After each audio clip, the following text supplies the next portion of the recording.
All right, welcome to the Sci-Fi Express Lane. Fresh back from Comic-Con. Man, it was amazing. Jeff Carroll, science fiction writer, comic book creator, dating coach. How about I add that? I had to say all of that while I was out there, and it was no problem. But anyway, I'm going to blog about something that I heard while I was on the Black panel with Michael Davis. And you know, Michael Davis is eccentric. He's free from the mouth. He had bouts with mental health. He's an old black man, whatever you want to call him, right? He paid his dues. He got his receipts. He got his receipts. It was hilarious. But one of the things he did say that put it in perspective of some of the things that we are dealing with was the relationship between Hollywood and comic books. And when you think about it, it seems like, you know, it's a marriage made in heaven, right? You know, comic books and movies and television, right? The big screen, live action. These are terms that, you know, speak, you know, live action particularly speak to the union of it. You have tie-in novels, you know. I always talk about how I want to write in the Star Wars universe, but mostly it's because of respect for the Star Wars universe, regardless of canon. It's another term, canon being a factor or not. The expanded universe is what perpetuated the brand. It brought it back, you know. So I learned more about that. I'm actually going to reach out to the organization of tie-in writers with an idea that I had with Jonathan Mayberry when I was out there. Wish me luck, y'all. But that's a respect for the relationship. And then you had the almighty live action, and that relationship is something that everybody knows about. Oh, they're gonna make a Spider-Man movie. Oh, they're gonna make Logan. It's gonna be just like the comic book. Oh, Guardians of the Galaxy. Oh, finally Deadpool got a movie. They're gonna do a Dark Knight. All of these stories come from comic books, right? Now, the big conversation came up where Hollywood writers first, right? And then the actors went on strike. And they went on strike because of AI and a lot of other things, mostly pay, but boils down to pay. But it's about AI. And I'll talk about that in another blog. But they didn't come to Comic-Con this year. And people were scrambling. Oh my God, you're not going to have Robert Downey. You're not going to have Chris Evans. You're not going to have, you know, all these big stars that, you know, appeared at Hall H of Comic-Con. They had closed Hall H down. There wasn't going to be no stars there.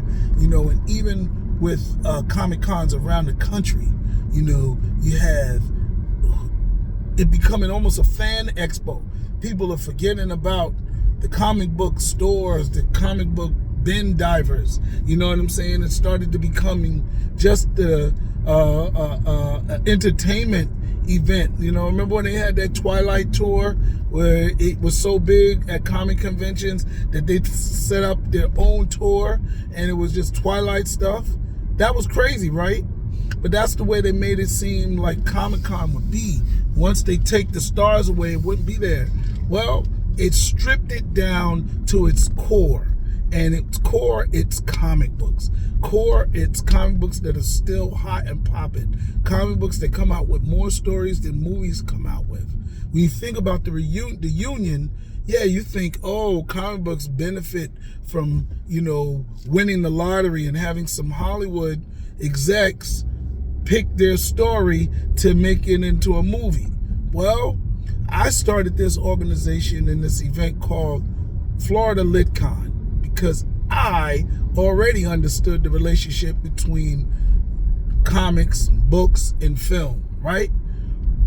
One of the things that film benefits from is a fan base. When they made that Deadpool movie, it was different than if they had made their own superhero movie, right? Which we've seen. We can't even really name too many superhero movies that are launched in movies. You know, many of them don't even make anywhere. You know what I'm saying? Not Kick-Ass. What was the other one? Kick-Ass.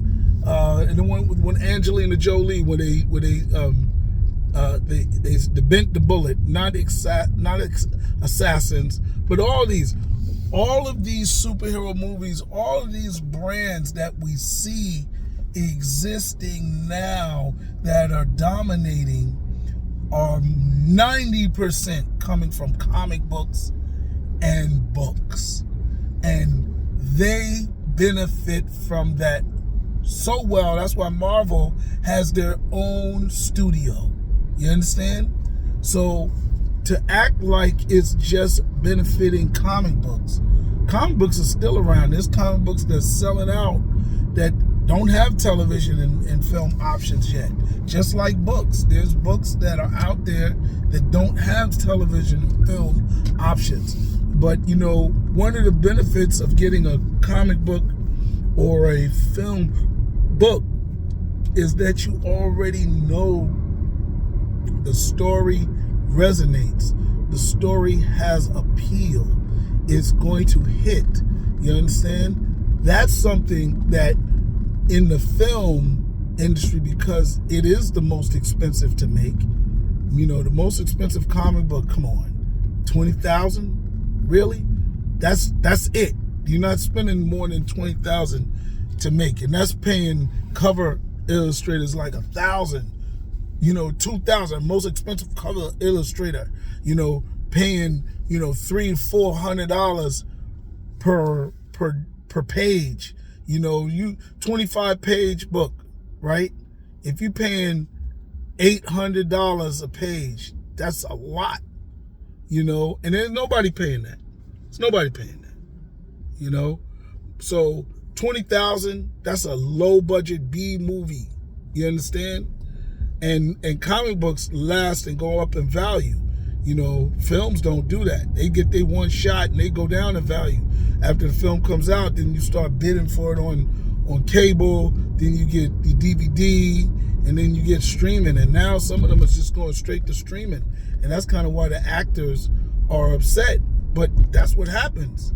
You know, comic books right now still are the only ones that go up in value, that can be re-released, you know.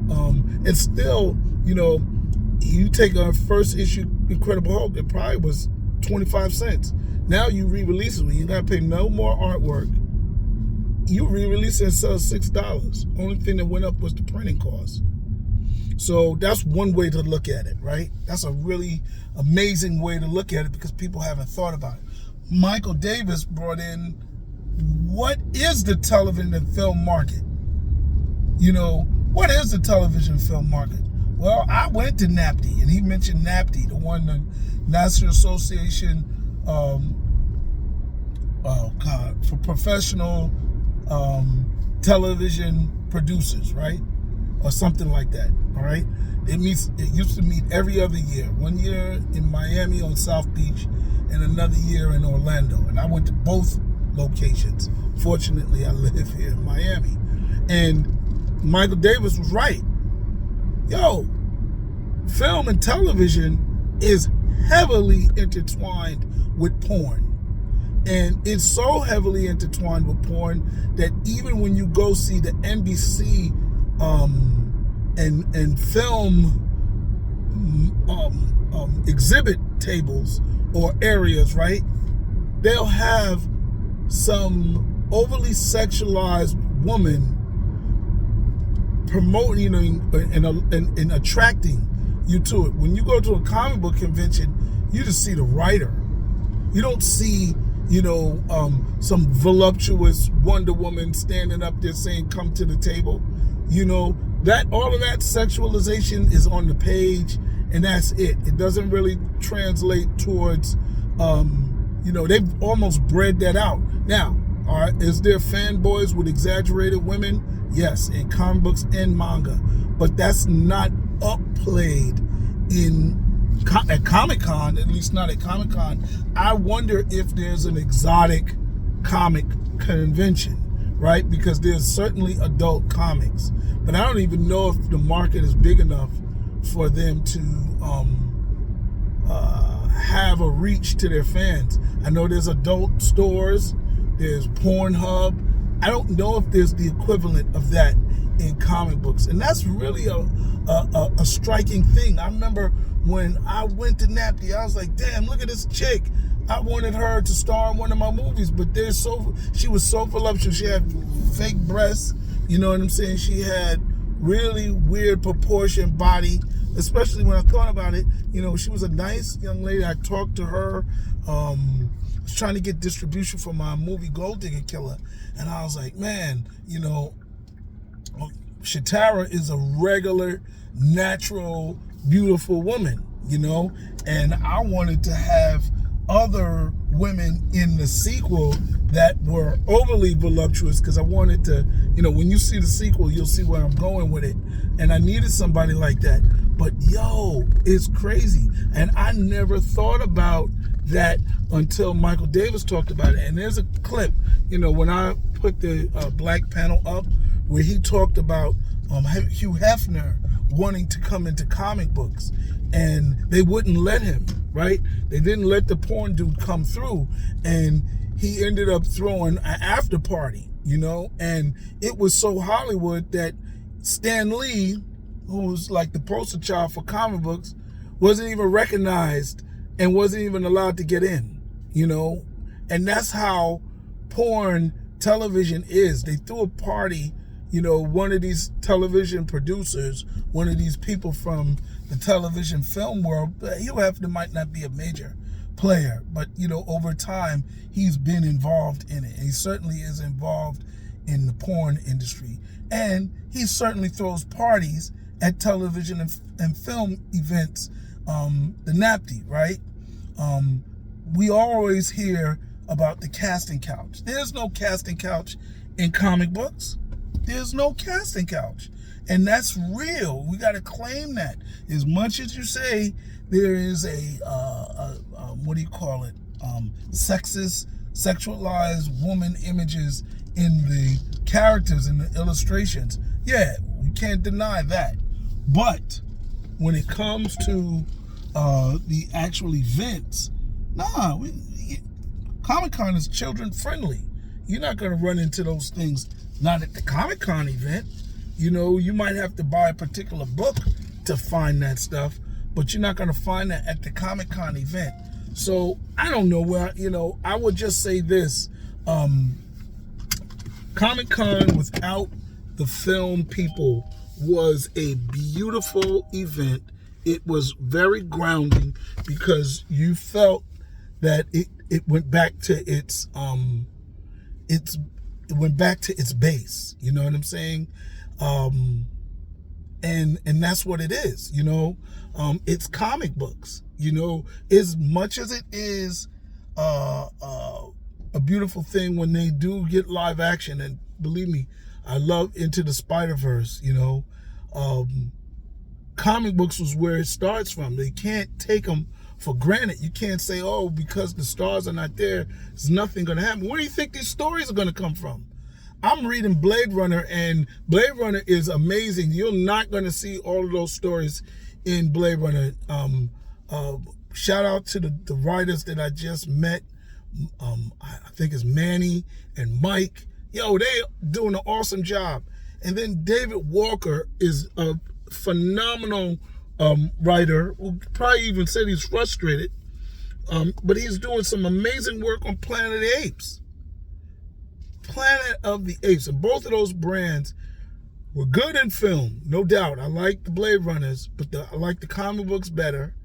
And I think they're even better than the books. And then Planet of the Apes, you know, that dominated film, but you can't deny it started as a book first.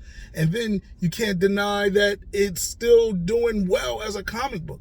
So comic books benefit from film, but so does film and television benefit from comic books. So let's not fall out and act like comic books was nothing without film. Nah, You look at these top grossing films and tell me if they don't come from some other comic book or book. All right? And how many films are original screenplays that don't have a source material? That's what you want to look at. Anyway, my 15 minutes is up. Thank you. Sci-Fi Express Lane, Jeff Carroll. Like, share, subscribe. All right. Talk to you and comment. All right. Peace. Pretend this is Facebook. Come at me.